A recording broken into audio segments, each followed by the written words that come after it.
Summer international Islamic school Thanisandra ನಕಲಿ ದಾಖಲಾತಿಗಳನ್ನು ಶಿಕ್ಷಣ ಇಲಾಖೆಗೆ ನೀಡಿ ಅನುಮತಿ ಪಡೆದು ಶಾಲೆಯನ್ನ ನಡೆಸ್ತಾ ಇತ್ತು.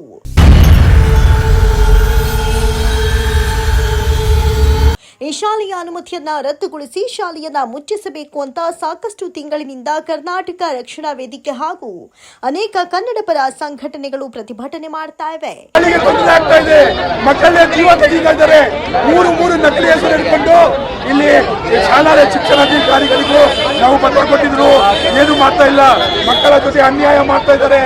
ಈ ವಿಚಾರವಾಗಿ ಬೆಂಗಳೂರಿನ ಕಲಾಸಿಪಾಳ್ಯದಲ್ಲಿರುವ ಶಾಲಾ ಶಿಕ್ಷಣ ಇಲಾಖೆಯ ಉಪನಿರ್ದೇಶಕರಿಗೆ ಇದೇ ತಿಂಗಳ 14ನೇ ತಾರೀಕು ದೂರನ್ನ ನೀಡಲಾಗಿತ್ತು. ದೂರನ್ನ ಸ್ವೀಕರಿಸಿದ ಉಪನಿರ್ದೇಶಕರು ಶಾಲೆಯ ಆಡಳಿತ ಮಂಡಳಿಗೆ ಅಂತಿಮ ನೋಟಿಸ್ ನೀಡಿದ್ದು 7 ದಿನಗಳೊಳಗೆ ಅಗತ್ಯ ದಾಖಲಾತಿಗಳನ್ನು ನೀಡಿ, ಇಲ್ಲವಾದ್ರೆ ಕ್ರಮ ಕೈಗೊಳ್ಳಲಾಗುತ್ತೆ ಅಂತ ಹೇಳಿದ್ರು. ಆದರೆ ಅಂತಿಮ ನೋಟಿಸ್ನಲ್ಲಿ ಉಲ್ಲೇಖಿಸಿದಂತೆ 7 ದಿನಗಳ ಒಳಗೆ ಶಾಲೆಯ ಆಡಳಿತ ಮಂಡಳಿಯು ಯಾವುದೇ ದಾಖಲಾತಿಗಳನ್ನು ನೀಡಿಲ್ಲ.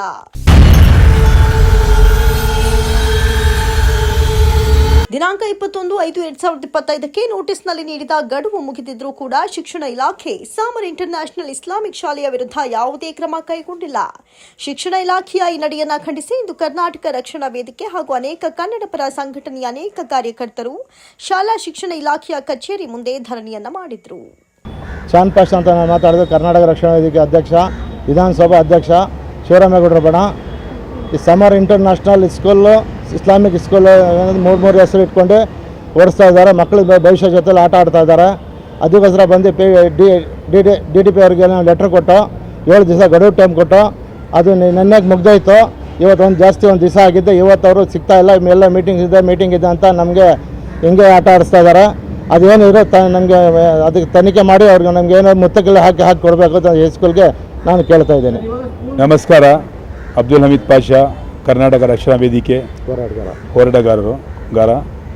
ವಿಷಯ ಇವತ್ತು ಮುಂದೆ ಬರೋಕ್ಕೆ ವಿಷಯ ಏನಂದರೆ, ಇಲ್ಲಿ ಸಮರ್ ಇಂಟರ್ನ್ಯಾಷನಲ್ ಇಸ್ಲಾಮಿಕ್ ಶಾಲೆ ಥಣಿಸಂದ್ರ ಹೆಗಡೆ ನಗರದಲ್ಲಿ ಒಂದು ಸಂಸ್ಥೆ ನಡೀತಾ ಇದೆ, ಇಸ್ಲಾಮಿಕ್ ಶಾಲೆ ಅಂತ. ಅವರು ಮೂರು ಹೆಸರು ಮಾಡಿಕೊಂಡು ಆ ಶಾಲೆಯನ್ನು ನಡೆಸ್ತಾ ಇದ್ದಾರೆ. ನಕಲಿ ದಾಖಲೆ ಇದೆ, ಯಾವ ಥರ ದಾಖಲೆ ಇಲ್ಲ, ಅವರ ಹತ್ರ ಯಾವ ಲೈಸೆನ್ಸ್ ಇಲ್ಲ, ಯಾವ ಥರದ ದಾಖಲೆ ಇಲ್ಲದೆ ಆ ಸಂಸ್ಥೆ ನಡೆಸ್ತಾ ಇದ್ದಾರೆ. ಅದರ ಬಗ್ಗೆ ನಮಗೆ ಗೊತ್ತಾಯಿತು. ಅಲ್ಲಿ ಓದುವವರು ಮಕ್ಕಳಿದ್ದಾರಲ್ಲ, ಅವರ ಪ್ಯಾರೆಂಟ್ಸೇ ಅವರವರ ನಮಗೆ ಅಲ್ಲಿಂದ ವಿಷಯ ಬಂತು, ಈ ಥರ ಇಲ್ಲಿ ಎಲ್ಲ ಆಗ್ತಾಯಿದೆ ಅಂತ. ಆವಾಗ ನಾವೆಲ್ಲ ಹೋರಾಟ ಮಾಡೋ ಸಮಯದಲ್ಲಿ ಈಗ ಇದಕ್ಕೆ ಏನು ಮಾಡಬೇಕಂತ ನಾವು ಮೊದಲು DTP ಅವರಿಗೆ ಮೀಟ್ ಮಾಡಿದ್ವಿ. 9 ತಿಂಗಳು ಮುಂಚೆ ಮೀಟ್ ಮಾಡಿದ್ವಿ. ಈಗ ಬೇರೆ DTP ಬಂದಿದ್ದಾರೆ. ಮೊದಲು ಬೇರೆ ಇನ್ನೊಬ್ಬರು ನಿಜಲಿಂಗಪ್ಪ ಅಂತ ಇತ್ತು. ಮೀಟ್ ಮಾಡಿ ಅವ್ರಿಗೆಲ್ಲ ವಿಷಯ ಕೊಡ್ಲಿಕ್ಕೆ ಅವರಿಗೆ ಕಂಪ್ಲೇಂಟ್ ಕೊಟ್ಟಿದ್ದಾರೆ. ಅವರಿಗೆ ಕಂಪ್ಲೇಂಟ್ ಕೊಡುವಾಗ ಏನು ಮಾಡಿದ್ರು, ಅವರು ಕಾರಣ ಕೇಳಿ ನೋಟಿಸ್ ಅಂತ ಕಳಿಸಿದ್ರು. ಯಾರಿಗೆ? ಸಮರ್ ಇಂಟರ್ನ್ಯಾಷನಲ್ ಇಸ್ಲಾಮಿಕ್ ಶಾಲೆ ಪ್ರಿನ್ಸಿಪಾಲರ್ ಇದ್ದಾರಲ್ಲ ಅವರಿಗೆ ಕಳಿಸಿದ್ರು. ಆದರೆ ಅವರು ಯಾವ ಥರ ಉತ್ತರ ಕೊಟ್ಟಿಲ್ಲ. ಅದರಲ್ಲಿ ಅವರು 16 ಪತ್ರವನ್ನು ಕೇಳಿದ್ದಾರೆ. ಈಗ ನೀವು ಏನಾದರೂ ಲೈಸೆನ್ಸ್ ಮಾಡಬೇಕು, ದಾಖಲೆ ಬೇಕು ಅಂದರೆ, ದಾಖಲೆ ನೋಂದಣಿ ಆಗಿರಬೇಕಂದ್ರೆ 16 ಪತ್ರ ಬೇಕಂತ. ಅದರಲ್ಲಿ ಯಾವ ಥರದ್ದು ಪತ್ರನೂ ಕೊಟ್ಟಿಲ್ಲ. ಮತ್ತು ನಾವು ಯಾವಾಗ ಬರ್ತೀವ, ಇಲ್ಲ ಈಗ ಆಗ್ತದೆ, ನಾಳೆ ಆಗ್ತದೆ ಅಂತ ಹಿಂಗೇನೆ ತಿರ್ಗ್ತಾ 9 ತಿಂಗಳು ಆಯಿತು. ಆಮೇಲೆ ನಾವು ಏನು ಮಾಡಿದ್ವಿ, ನಿರ್ಪತುಂಗ ರಸ್ತೆಯಲ್ಲಿ ಆಯುಕ್ತರಿದ್ದಾರಲ್ಲ ಶಿಕ್ಷಣ ಇಲಾಖೆ ಉಪಾಯುಕ್ತರು, ಆ ಉಪಾಯುಕ್ತರ ಕಚೇರಿಗೆ ಹೋಗಿ ಅವರಿಗೆ ತಿಳಿಸಿದ್ವಿ ಈ ಥರ ಆಗಿದೆ ಅಂತ. ನಾವು ಅವರಿಗೆ ಒಂದು ಲೆಟ್ರ್ ಕೊಟ್ಟು ತಿಳಿಸುವಾಗ ಅವ್ರು ಏನು ಮಾಡಿದ್ರು, ಸರಿ ಇದ್ರ ಬಗ್ಗೆ ನಾನು ಏನಿದೆ ತನಿಖೆ ಮಾಡ್ತೀನಿ ಅಂತ ಅವರಿಂದ ಇವ್ರಿಗೆ ಒಂದು ಲೆಟ್ರ್ ಕಳಿಸಿದ್ರು. DTP ಅವರಿಗೆ ಏನು ಲೆಟ್ರ್ ಕಳಿಸಿದ್ರು, 7 ದಿವಸದಲ್ಲಿ ಇದರ ಬಗ್ಗೆ ಏನಿದೆ ಬಗೆಹರಿಸ್ಬಿಟ್ಟು ಇದು ಏನು ಲೈಸೆನ್ಸ್ ಏನಿದೆ ರದ್ದು ಮಾಡಿ ಅಂತ. ಅದು ಆಗಿನೂ ಏನು ಕೆಲಸ ಆಗಿಲ್ಲ. ಅದರ ಮಧ್ಯೆ ಏನು ಮಾಡಿದ್ರು, ಹಳೆ DTP ಇದ್ದಾರಲ್ಲ ಅವರು ಬಾಂಬೆಗೆ ಒಂದು ಲೆಟ್ರ್ ಕಳಿಸಿದ್ರು, ಬಾಂಬೆ ಎಜುಕೇಷನ್ ಡಿಪಾರ್ಟ್ಮೆಂಟ್ಗೆ. ಬಾಂಬೆ ಎಜುಕೇಷನ್ ಡಿಪಾರ್ಟ್ಮೆಂಟಿಂದ ಏನು ಬಂತು, ಇದು ಫೇಕ್, ಇದು ಯಾವ ಥರದ್ದು ದಾಖಲೆ ಇಲ್ಲ, ನಕಲಿ ದಾಖಲೆಯಿಂದ ಇದು ನಡೆಸ್ತಾ ಇದ್ದಾರೆ. ಮಹಾರಾಷ್ಟ್ರದಿಂದ ಬಂದು ಇಲ್ಲಿವರು ಸಂಸ್ಥೆ ನಡೆಸ್ತಾ ಇದ್ದಾರೆ, ನಮ್ಮ ಕರ್ನಾಟಕದಲ್ಲಿ ನಡೆಸ್ತಾ ಇದ್ದಾರೆ, ನಮ್ಮ ಕರ್ನಾಟಕದ ಮಕ್ಕಳ ಭವಿಷ್ಯ ಹಾಳಾಗ್ತಾ ಇದೆ ಅಂತ ನಾವು ಹೋರಾಟ ಮಾಡ್ತೋ ಉದ್ದೇಶ, ಅದು ಬೇರೆ ಏನಿಲ್ಲ. ಅದಕ್ಕೆ ಈಗ ಏನಾಯಿತು ಅಂದರೆ, ಪುನಃ ನಾವು ಬಂದು ಈ DTP ಅವರಿಗೆ ಮೀಟ್ ಮಾಡುವಾಗ ನಮ್ಗೆ ಏನು ಗೊತ್ತಾಗಿಲ್ಲ, ನಾನು ಈಗನೇ ಬಂದಿದ್ದು 1 ತಿಂಗಳು ಆಯಿತು, ನಾನು ಸ್ಟಡಿ ಮಾಡಿಲ್ಲ ಅಂತ ಹೇಳಿ ಪುನಃ ನಾವು ಬರ್ತಾವಾಗ ಮೊನ್ನೆ ಏನಾಯಿತು, 14ನೇ ತಾರೀಕು 5ನೇ ತಿಂಗಳು 2025ರಲ್ಲಿ ನಾವು ಬಂದು ಅವ್ರಿಗೆ ಮನವಿ ಪತ್ರ ಕೊಡುವಾಗ ಏನು ಮಾಡಿದ್ರು, ಅವರು ಸರಿ ಅಂತ ಹೇಳ್ಬಿಟ್ಟು ಅವರು ಒಂದು ಲೆಟ್ರ್ ಮಾಡಿದ್ರು. 14/5/2025 ಲೆಟ್ರ್ ಮಾಡಿದ್ರು. ಈಗ 22 ತಾರೀಕು, ಇವತ್ತು 5ನೇ ತಿಂಗಳು. ಈಗ 7 ದಿವಸ ಆಗಿ 8ನೇ ದಿವಸ ಆಗಿದೆ.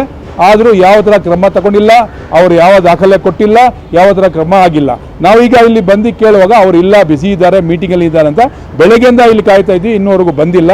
ಈಗ ಯಾಕಂದರೆ ನಮ್ಮ ಉದ್ದೇಶ ಏನಂದರೆ, ಈ ಮಕ್ಕಳ ಭವಿಷ್ಯ ಹಾಳಾಗಬಾರ್ದು, ಈಗ ಅವರು ನಕಲಿ ದಾಖಲೆ ಮಾಡಿಕೊಂಡು 1ನೇ ತರಗತಿಯಿಂದ 10ನೇ ತರಗತಿ ಶಾಲೆ ನಡೆಸ್ತಾ ಇದ್ದಾರೆ.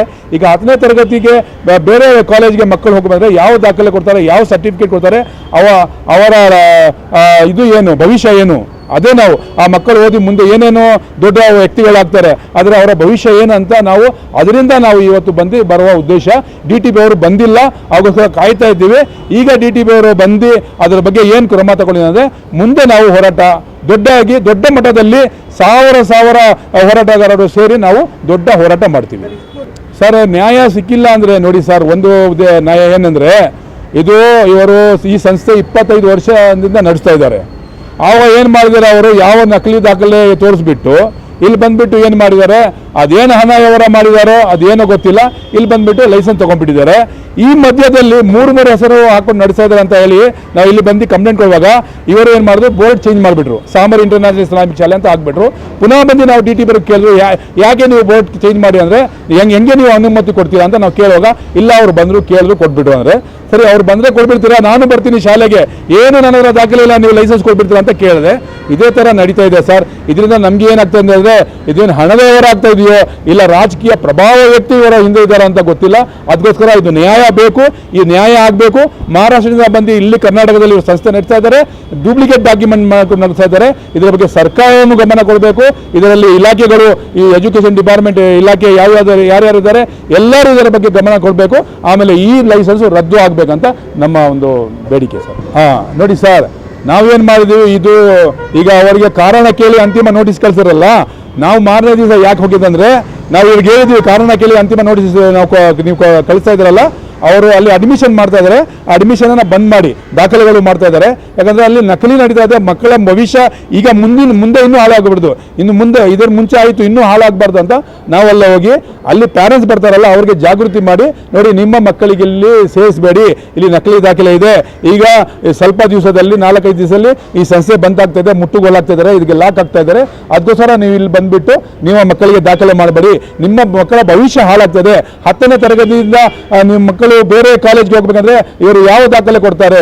ಜಾಮಿಯಾ ಮೊಹಮ್ಮದಿಯಾ ಎಜುಕೇಷನ್ ಸೊಸೈಟಿ ಮುಂಬೈ ಕೊಡ್ತಾರಾ, ಅಲ್ ಜಾಮಿಯಾ ಮೊಹಮ್ಮದಿಯಾ ಎಜುಕೇಷನ್ ಸೊಸೈಟಿ ಮುಂಬೈ ಕೊಡ್ತಾರಾ, ಜಾಮಿಯಾ ಮೊಹಮ್ಮದಿಯಾ ಮನ್ಸೂರ ಕೊಡ್ತಾರಾ, ಯಾವ ಸರ್ಟಿಫಿಕೇಟ್ ಕೊಡ್ತಾರೆ? ನಿಮ್ಮ ಮಕ್ಕಳ ಭವಿಷ್ಯ ಹಾಳಾಗ್ತದೆ ಅಂತ ಆ ಪ್ಯಾರೆಂಟ್ಸ್ಗೆ ನಾವು ಪೀಸ್ಫುಲ್ ಆಗಿ ಅಲ್ಲಿ ಹೋರಾಟ ಮಾಡಿಲ್ಲ, ಅವ್ರಿಗೆ ಜಾಗೃತಿ ಮಾಡೋದಂತ ನಾವು ಹೋಗಿದ್ದು. ಆದರೆ ಅವರು ನಮ್ಮ ಮೇಲೇ ರೋಡಿ ಶಿಟ್ಟರು ಆದರು. ಯಾಕೆ ಹಾಕಿದ್ರು ಅಂದರೆ, ನಾವು ನ್ಯಾಯಕ್ಕಾಗಿ ಹೋಗ್ತಾರೆ ನೋಡಿ, ಅವ್ರಿಗೆ ನೋಡಕ್ ಆಗ್ತಾ ಇಲ್ಲ, ಅವ್ರು ಅನ್ಯಾಯ ಮಾಡ್ತಾ ಇದ್ದಾರೆ, ಇಲ್ಲಿ ಮೋಸ ಮಾಡ್ತಾ ಇದ್ದಾರೆ, ಸರ್ಕಾರಕ್ಕೆ ಮೋಸ ಮಾಡ್ತಾ ಇದ್ದಾರೆ, ಜನಗಳಿಗೆ ಮೋಸ ಮಾಡ್ತಾ ಇದ್ದಾರೆ, ಎಲ್ಲ ಕರ್ನಾಟಕಕ್ಕೆ ಮೋಸ ಮಾಡ್ತಾ ಇದ್ದಾರೆ, ಎಲ್ಲ ದೇಶಕ್ಕೂ ಮೋಸ ಮಾಡ್ತಾ ಇದ್ದಾರೆ. ಬಾಂಬೆ ಮಹಾರಾಷ್ಟ್ರದ ಮಂದಿ ಇಲ್ಲಿ ಸಂಸ್ಥೆ ನಡೆಸಿದ್ದಾರೆ, ಡೂಪ್ಲಿಕೇಟ್ ಡಾಕ್ಯುಮೆಂಟ್ ನಕಲಿ ದಾಖಲೆ ಮಾಡ್ಕೊಂಡು. ಇದರ ಬಗ್ಗೆ ಯಾರು ಕ್ರಮ ತಗೊಳ್ತಾ ಇಲ್ಲ. ಯಾಕೆ ಕ್ರಮ ತಗೊಳ್ತಾ ಇಲ್ಲ ರಾಜಕೀಯ ಪ್ರಭಾವ ಶಕ್ತಿ ಇದೆಯಾ, ಹಣ ಇದೆಯಾ? ಅವ್ರು ಏನಂತಾರೆ, ನಾವು ಹಣದಿಂದ ಏನಾದರೂ ಮಾಡ್ತೀವಿ, ನೀವು ಇಲ್ಲಿ ಬಂದರೆ ಕೈ ಕಾಲು ಮುರಿತೀವಿ ಅಂತಾರೆ. ವಿಷಯ ನೋಡಿ ಹೆಂಗೆ ಇದೆ. ನಾವು ನ್ಯಾಯಕ್ಕಾಗಿ ಹೋರಾಡಿದ್ರೆ ಈ ಥರ ನಮಗೆ ಮಾತಾಡ್ತಾರೆ ಅಂದರೆ ನಾವು ಮುಂದೆ ಏನು ಮಾಡೋದು, ಏನು ಹೋರಾಟ ಮಾಡಿ ನಾವು ಇವರಿಗೆ ಏನು ಮಾಡೋದು? ಈ ಥರ ಎಲ್ಲ ಮಾಡಿದ್ರೆ ಮುಂದಿನ ಇಲ್ಲಿ ನಮ್ಮ ಕರ್ನಾಟಕದಲ್ಲಿ ಬೇರೆಯವರು ಮಂದಿ ಇದೇ ಥರ ಮಾಡ್ಬೋದು ಅನ್ನೋದು ಅನುಮಾನ ಇದೆ. ಅದಕ್ಕೋಸ್ಕರ ಈ ಥರ ಆಗಬಾರ್ದು, ಇದು ಮೋಸ ಆಗಬಾರ್ದು, ಮಕ್ಕಳ ಭವಿಷ್ಯ ಆಗಬಾರ್ದು ನಮ್ಮ ಉದ್ದೇಶ. ಈಗ ನಕಲಿ ದಾಖಲೆ ಮಾಡಿಕೊಂಡು ಅಲ್ಪಸಂಖ್ಯಾತರನ್ನ ಏನು ಮಾಡಿದ್ದಾರೆ, 10 ಲಕ್ಷ ರೂಪಾಯಿ ಅನುದಾನ ಪಡೆದಿದ್ದಾರೆ, ಅದರಲ್ಲಿ 5 ಲಕ್ಷ ರೂಪಾಯಿ ಬಂದಿದೆ ಇವರಿಗೆ, ಅದನ್ನು ನಮ್ಮ ಹತ್ರ ಇದೆ. ಇವರು 5 ಲಕ್ಷ ತಗೊಂಡಿದ್ದಾರೆ.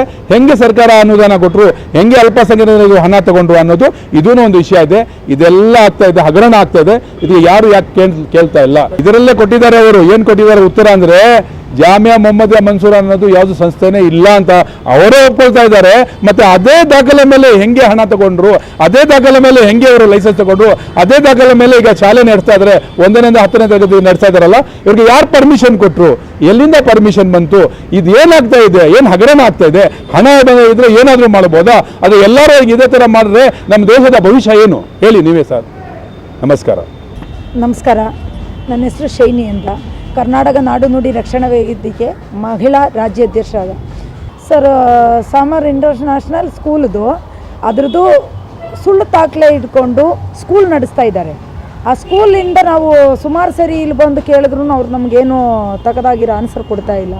ಇವತ್ತು ಬನ್ನಿ ನಾಳೆ ಬನ್ನಿ ಅಂಥದ್ದು ಮಾತ್ರ. ಅದಕ್ಕೋಸ್ಕರ ನಾವು ಹೋರಾಟಕ್ಕೆ ಬಂದಿದ್ದೀವಿ ಸರ್. ನ್ಯಾಯ ಸಿಕ್ಕಲೇಬೇಕಲ್ಲ ಸರ್, ಸಿಕ್ಕಲಿ ಅಂತಲೇ ಈ ಕನ್ನಡ ಶಾಲೆ ಹಾಕೊಂಡು ಹೋರಾಟ ಮಾಡ್ತಾ ಇರೋದು ಸರ್. ಅಲ್ಲಿ ಸುಳ್ಳು ದಾಖಲೆ ಇಟ್ಕೊಂಡು ಮಕ್ಕಳಿಗೆ ಅಡ್ಮಿಷನ್ ಮಾಡ್ತಾ ಇದ್ದಾರೆ. ನಾವೇನು ಹೇಳ್ತಾ ಇದ್ರು, SLC ಮುಗಿದ ತಕ್ಷಣ ಮಕ್ಕಳಿಗೆ ಏನು ಸರ್ಟಿಫಿಕೇಟ್ ಕೊಡ್ತಾರೆ ಇವರು?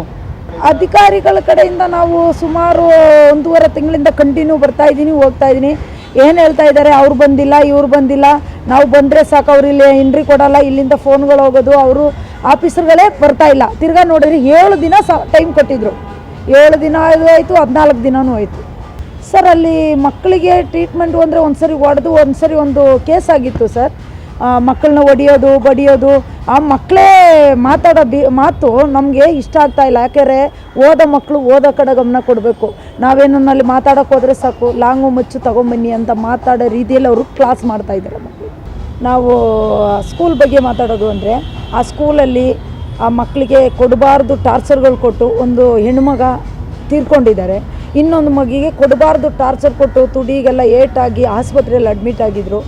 ಈ ಥರ ಅನುಮತಿ ಇಲ್ಲದಂಗೆ, ಅಂದರೆ ಅನುಮತಿ ಕೊಡದಂಗೆ ಈ ಥರ ಕೆಲಸ ಮಾಡೋರನ್ನ ನಾವೇನು ಮಾಡಬೇಕು ಅಂತಂದರೆ ಅದಕ್ಕೆ ನಾವು ನ್ಯಾಯಕ್ಕೋಸ್ಕರ ಹೋರಾಡ್ತಾ ಇದ್ವಿ. ಕರ್ನಾಟಕ ನಾಡು ನುಡಿ ರಕ್ಷಣಾ ವೇದಿಕೆ ಗಂಗಾಲಕ್ಷ್ಮಿ ಪ್ರಧಾನ ಕಾರ್ಯದರ್ಶಿ ಮಾತಾಡ್ತಾ ಇರೋದು. ಸಮರ್ ಇಂಟರ್ನ್ಯಾಷನಲ್ ಸ್ಕೂಲ್ ವಿರುದ್ಧ ನಾವು ಹೋರಾಟಕ್ಕೆ ಬಂದಿದ್ದೀವಿ. ಸ್ಕೂಲ್ದು 3 ಹೆಸರು ಚೇಂಜ್ ಮಾಡಿದ್ದಾರೆ ಸರ್. ಅದಕ್ಕೆ ನಮಗೆ ಮಕ್ಕಳಿಗೆ ನ್ಯಾಯ ಕೊಡಬೇಕು, ನ್ಯಾಯ ಸಿಗಬೇಕು ಅಂತ ನಾವು ಹೋರಾಟಕ್ಕೆ ಬಂದಿದ್ದೀವಿ. ನಮಗೆ ನ್ಯಾಯ ಸಿಗೋವರೆಗೂ ನಾವು ಡೇ ನೈಟು ಹೋರಾಟ ಮಾಡ್ತೀವಿ. ನ್ಯಾಯ ಏನು ಸಿಗ್ತಾ ಇಲ್ಲ ಸರ್, ಬರೀ ಅನ್ಯಾಯನೇ ಕಾಣಿಸ್ತಾ ಐತೆ. ನಮಗೆ ನ್ಯಾಯ ಸಿಗೋವರೆಗೂ ನಾವು ಹೋರಾಟ ಮಾಡೇ ಮಾಡ್ತೀವಿ. ನಮ್ಮ ಹೆಸರು ನಾಗಲಕ್ಷ್ಮಿ ಅಂತ, ಕನ್ನಡ ನಾಡು ನುಡಿ ರಕ್ಷಣಾ ವೇದಿಕೆಯಿಂದ ಬಂದಿದ್ದೀವಿ.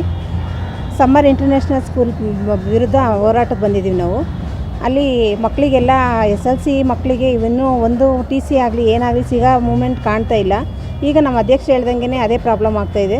ಅಲ್ಲಿಂದ ನಾವು ಅದಕ್ಕೆ ಹೋರಾಟಕ್ಕೆ ಬಂದಿದ್ವಿ. ಎಷ್ಟೇ ದಿನ ಆಗಲಿ ಇದಕ್ಕೆ ನ್ಯಾಯ ಸಿಗೋವರೆಗೂ ನಾವು ಓಡಾಡ್ತೀವಿ.